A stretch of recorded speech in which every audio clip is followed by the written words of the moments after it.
Alright, before this video starts, I want to make a disclosure that, when it comes to Roblox Studio, I'll be honest to say I feel like I'm mostly a beginner. I really don't know what I'm doing in general, and I'm only making these videos in response to all the questions I get after the showcase and just in general, just to help you guys out as best as I can. And also, that being said, I have a pea brain. I cannot talk and I cannot explain things as I should because I'm an idiot.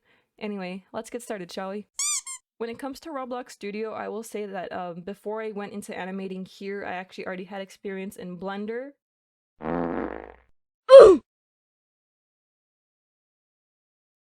And in 2D animation.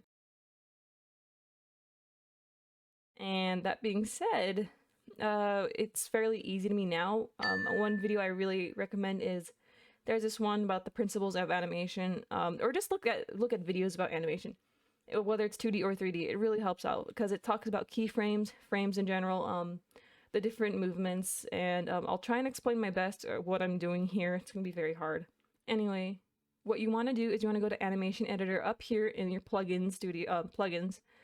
Your Roblox Studio should come with this as is, and it took me to Spider. I don't want to be with Spider. You're gonna have to go to the model you're working on, and you're gonna have to click them. And if you did follow the rigging tutorial from earlier, or you know how to do that, or you're just using a basic Roblox humanoid, then it should immediately take you to this. Now what you're going to type in here is idle. We're going to work on idle animation today. Alright, and before you get started with the actual animating, I usually try and do this beforehand in case I mess up. You want to go to set animation priority. It's right next to the animation name, which is idle. You're going to go here, animation priority, and then here you're going to have core, idle, movement, and action. Personally, I only use idle and movement because I'm not a good scripter and I don't know how to use these guys. And when it comes to idle, I just click it and that means that that's the animation priority. When it comes to animating, it's fairly easy. Now, I usually go back to the model frame here, and what I do is I think about what I want to do. Alright, when it comes to idles, you could just have like a very basic, standing, doing nothing, standing there ominously.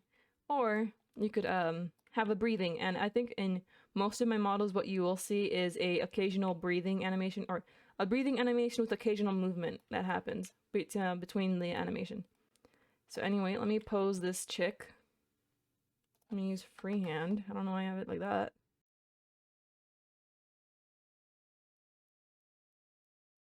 So it's kind of off, but I don't really care, I'm not gonna save this animation. Shrek's girlfriend does not need animating.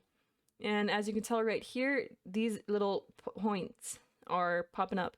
And right, you want to start your first ones, you're going to have your starting pose at 0. And as you can tell, left arm, right arm, they've been posed. And I just want to do a basic up and down movement, right? I'm going to have myself set up with 5 seconds worth of frames. This is my first keyframe. And now what I want to do is I want to make the inhale so that her arms are going upwards. Now you also have to click this looping thing. It really helps. And so what you see is this change over time. I recommend having your breathing animations last longer than half a second, or else it's gonna look really weird, or else it's gonna look like they're hyperventilating. But as you can tell, it's going up, and then it loops back down. So what you want to do is you want to get your starting frame. You're gonna Control C it, and you're gonna Control V it. There you go. Now it's a loop. And you always want to have your beginning frame be also your ending frame. So if I have like a 20-second animation, I'm gonna end the animation with the same pose and keyframes that I started with. And that's so the loop looks smooth. And you'll see that here, where instead of there's that sudden jump from up here down here, it'll be a nice loop where it's just up and down, up and down. And of course you could just copy and paste this whole thing. So this is the beginning frame. I want to keep that in mind. So after this, I'm gonna have this frame and then the other frame. So it's B and then B. I have like what, 6 seconds of animation. And as you can tell, these are all my main keyframes. That's all I really want to do. She's just breathing, except maybe she's a bit crazy at one point. And also I'm guessing this would be a help to like guide you on how to do the twitches as well. So she has like this. She goes crazy. She's bonkers. And I'm also, I use Curdle copy and paste a lot. It really helps out.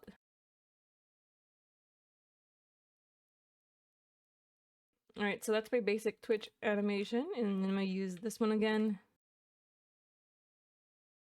And yeah, if you're wondering what this is, I'm guessing it's like up to the dummy, so all the keyframes in this little section are gonna be copied. And I recommend using that as well if you want to move it around, especially like, oh, if I want it to be, she's hyperventilating, I'm gonna move it closer. Just grab it by the white little thing, and then the other ones, you could use those. Now here's the problem, as you can tell, with the Twitch animation. There is this little area here where she's gonna slowly move her head here, but I want it to be like a sudden jolt. Which actually does kind of look like a sudden jolt. But I want it to be a sudden jolt, so what I'm gonna do is I'm gonna click on this head, control it, I'm gonna copy, and then paste. Right here. There is another way that shows a line that shows it's the same pose, except I don't know how to do that. I'm pretty stupid, as I said before. And now that it happens, now the twitching animation will look like that. As you can tell, this is all I'm going to do for the animation. I'm not going to work hard today. Why would I work hard? This is a tutorial. And yeah, there you go. You have a very basic idle animation. She's kind of cuckoo in the poo-poo. She's twitching her head. And it's smooth. You don't see that sudden jolt at the end, at the 6-second mark. It's the same animation at the beginning.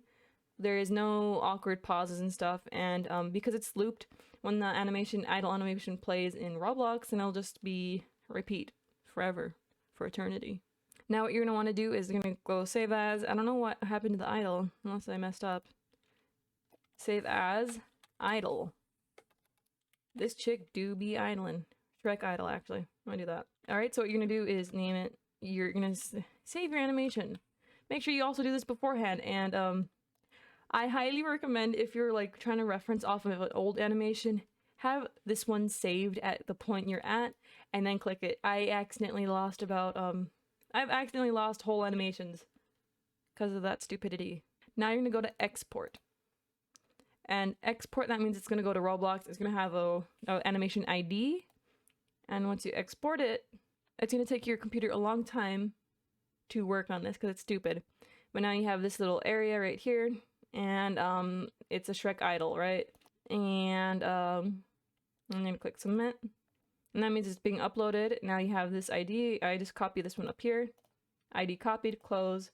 And this is the dummy that it's saved in. It's the R6 dummy, if you're aware. I'm not going to do the R15 because that one's too hard. I'm too tired.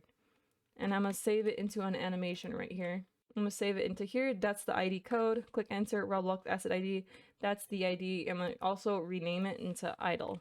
And now I did the idle animation. Walking animation is slightly different, and I don't look forward to this, if I'm being honest.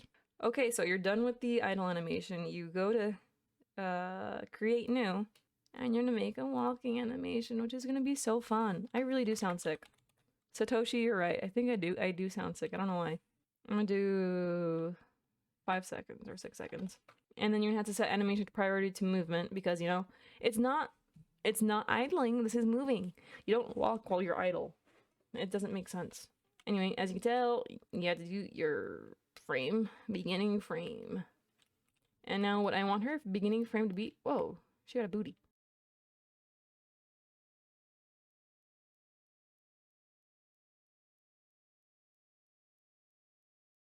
Alright, and as you can see, I'm also using the first frame. I don't know what this is. That's the first pose. And now, let's say it takes her 1 second to like get to that pose.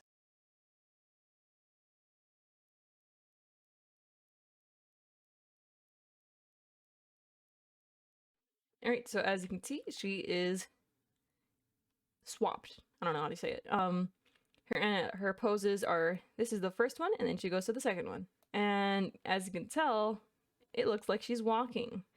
She's walking fast. And I want to see how it looks as well. And now the thing is, I think it's the upper torso. Yeah, this one just has a torso. And what really helps is the up and down movements. So I could probably put it like halfway. Now I have that little uppity movement, and now it's gonna look like this. So now she's going up and down, up and down. And I'm gonna actually copy and paste this. Oh wait, I have to copy this upper movement, put it over here, and I have to get this one and duplicate it over here. And now I have the full repeating cycle. And this is how it should look. As you can tell, it's very basic. And yeah, it looks awesome. So epic. Anyway, these are just like, as I said before, these are keyframes. When it comes to more advanced models, you're gonna have to have a whole bunch of certain frames inside, and that usually helps make your animation not look as wonky. And I'll show you using my more complex finished models. Oh, actually, I'm an idiot. Before that, I would like to mention something very important on Roblox, at least. When it comes to saving your animations, I don't have a separate walk or run cycle. They're the exact same thing. Except when I export them, I have to export them as 2 different animation IDs or else it won't work. I know that because it took me about 1 month of frustration and anger to figure that out. So anyway, I'm gonna export it as a walking ID real quick. Walking. Alright, now you're gonna have the walking animation. I'm gonna submit it, copy this ID, and do the same thing as I did with the idle animation.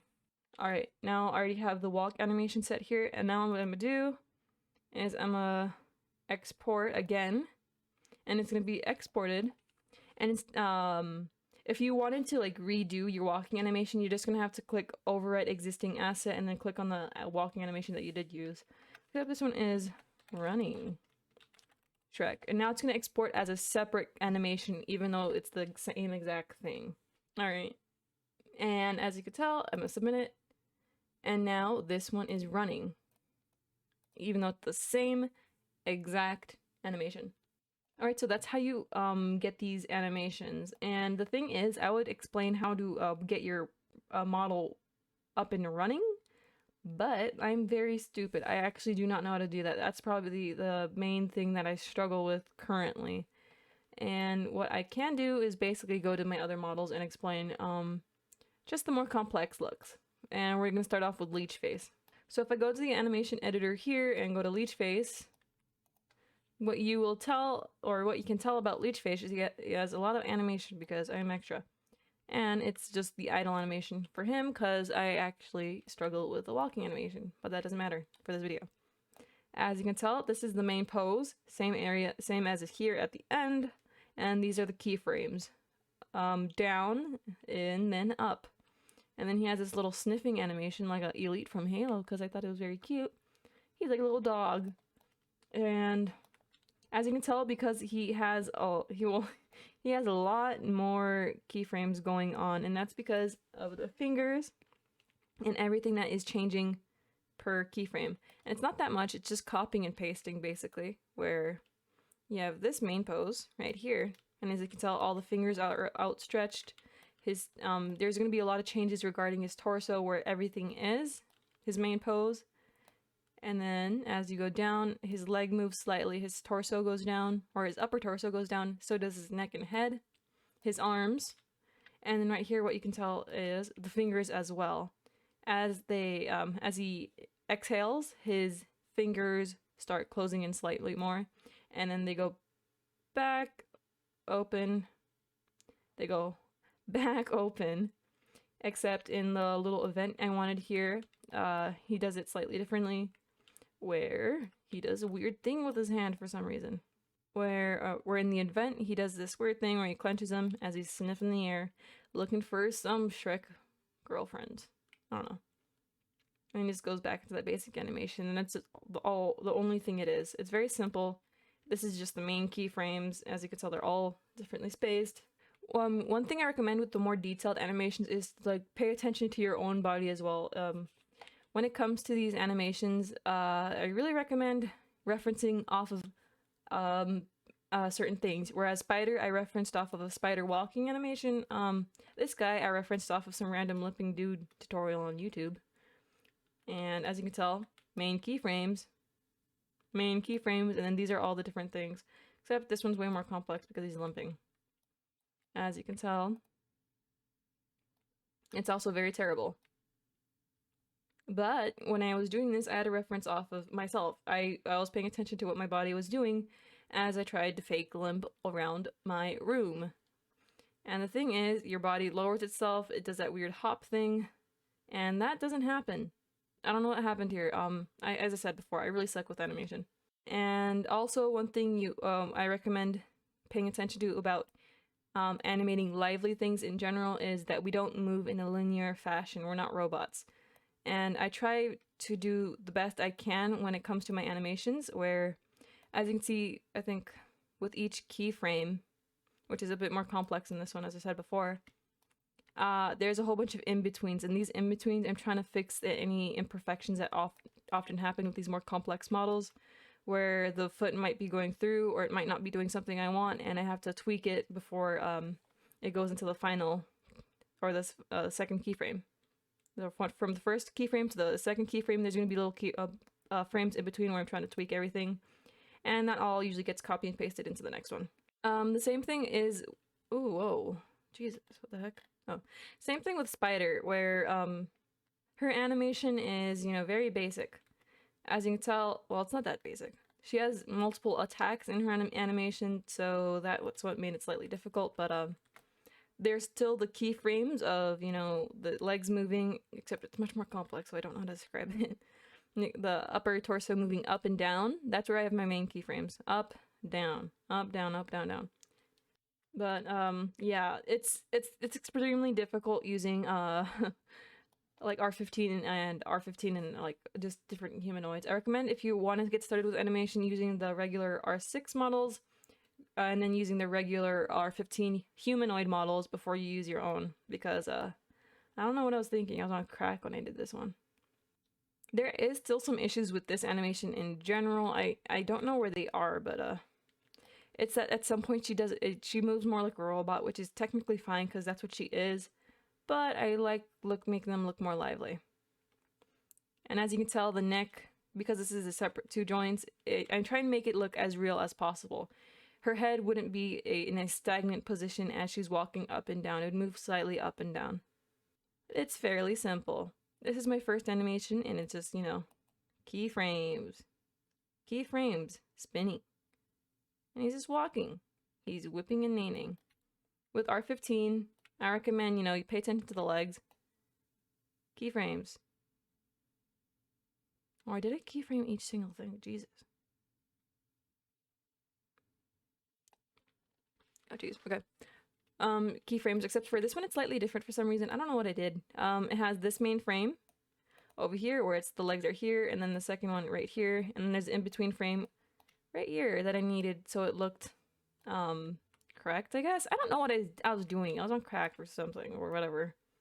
Anyway, that was basically it for now. Sorry if it wasn't that helpful. It's not my thing to explain animating or teaching you how to animate in general. I just recommend using YouTube videos other than my own. My video is a crapshoot of gibberish. And yeah, thank you so much for watching. If you watched up to this point, sadly, you wasted a good point of your life learning nothing. And yeah, I will see you in the next video. Goodbye forever.